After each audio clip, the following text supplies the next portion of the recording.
ចំហុយក៏បានបងប្អូនខ្ញុំភាគច្រើនធ្វើចំហុយចាចាំមើលខ្ញុំនឹងបន្តទៅទៀតចារួចរាល់ហើយចាំយើងចំហុយហើយដាក់ក្នុងទឹកស៊ុបទាំងសួរបងប្អូនទាំងអស់គ្នាថ្ងៃនេះខ្ញុំចង់បង្ហាញបងប្អូនអំពីរបៀបម៉ូវ៉ុនថុនណានេះទេបងប្អូនពេលស្នូលរបៀបស្នូលអីបងប្អូនចង់ធ្វើដូចចៀនក៏បានបងប្អូនធ្វើខុសពីនឹងក៏បានសេចចិត្តបងប្អូនចំណង់ចំណូលចិត្តចឹងណានេះគ្រាន់តែខ្ចប់ចឹងទេបងប្អូនយើងគ្រាន់តែខ្ចប់ចឹងទេស្រួលចារ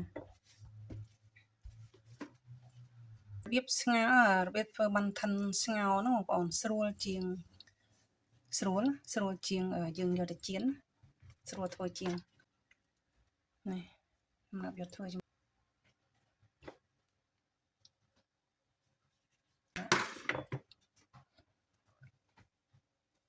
បងប្អូនឃើញអញ្ចឹង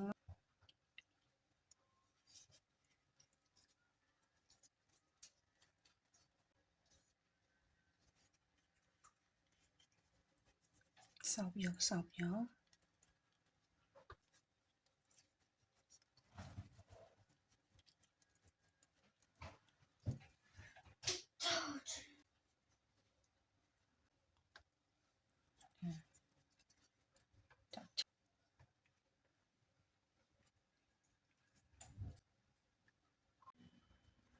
ស្រួលបងប្អូនមានបាយទេរួចហើយយើងយកទៅឬក៏យើងចំហុយ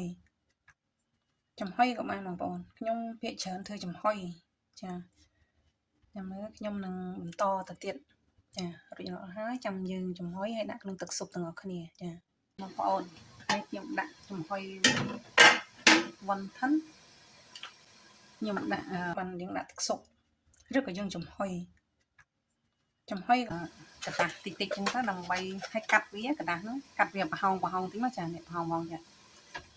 ហើយចាំយើងដាក់វ៉ុនថិនចំហុយនេះចឹងមកបងប្អូនចង់ស្ងោរក៏បានដែរប៉ុន្តែស្ងោរវារីកវារីកអត់សូវឆ្ងាញ់ទេតែបើយើងចំហុយហើយយកដាក់ក្នុងទឹកស៊ុបគឺវាអត់អីទេហើយក្រោបមក25នាទីបងប្អូនណាហើយយើងយកដាក់ក្នុងទឹកស៊ុបទៀតចាឆ្អិនហើយយើងយកដាក់ក្នុងចានហើយយកទៅដាក់ក្នុងទឹកស៊ុបបងប្អូនធ្វើអញ្ចឹងវាអត់រីកខ្លាំងទេតែបើបងប្អូនដាក់ក្នុងទឹកស៊ុបតែម្ដងរីកខ្លាំងមែនតើចាទឹកស៊ុបយើងពុះហើយនេះខ្ញុំដាក់ចូល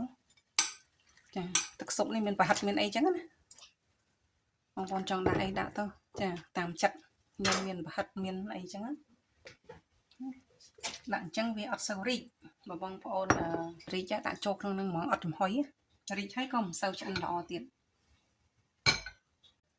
ចាបងប្អូននៅក្នុងនេះខ្ញុំមានស្ពៃក្តោបបងប្អូនខ្ញុំមាននេះខ្ញុំអត់មាន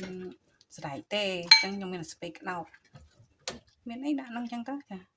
អត់មានបញ្ហាយើងហូបខ្លួនឯងនេះវ៉ុនថិនស៊ុប